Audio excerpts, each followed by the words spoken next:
दवाओं का परीक्षण इंसानों पर करने की सिफारिश की गई है। ये सिफारिश दवाओं की गुणवत्ता और दवा कंपनियों की समीक्षा के लिए बनी माशेलकर कमेटी ने की है। जल्दी कमेटी अपनी रिपोर्ट सरकार को सौंपने वाली है।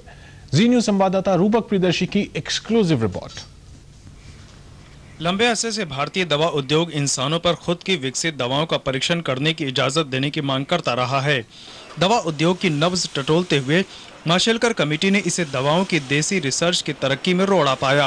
अगले कुछ दिनों में सरकार को सुपुर्द की जाने वाली रिपोर्ट में कमेटी ने कई ऐसी सिफारिशें की हैं जिससे देश में बड़ा बवाल खड़ा हो सकता है।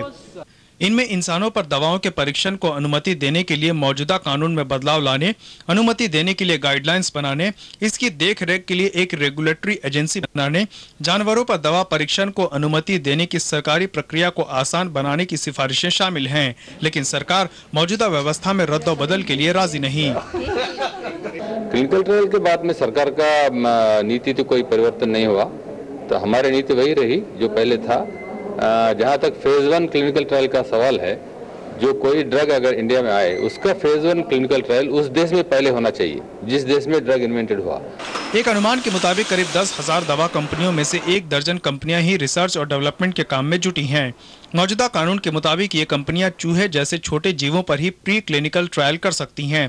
प्री क्लिनिकल ट्रायल के तहत कुत्ते, बंदरों जैसे बड़े जानवरों का इस्तेमाल करने की इजाजत लेने के लिए लंबी कानूनी प्रक्रिया से गुजरना पड़ता है। लेकिन इंसानों पर परीक्षण किए जाने वाले क्लिनिकल ट्रायल के 3 फेज पूरी करने के लिए कंपनियों को मोटी रकम खर्च कर दूसरे देशों का रुख करना पड़ता है।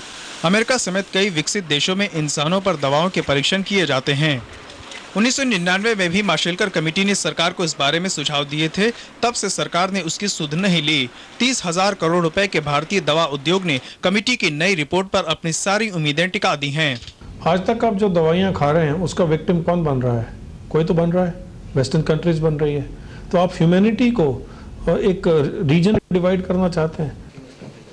सरकार के लिए इजाजत देना आसान नहीं होगा। पशुओं के हितों में काम करने वाले संगठन दवाओं के परीक्षण के लिए बेजुबान पशुओं को बलि का बकरा बनाने की मुखालफत करते रहे हैं। जब इंसानों की बात आएगी तो शायद मानवाधिकार संगठन भी उनके सुर बोलने लगें। रूपक प्रियदर्शी, जी न्यूज, दिल्ली।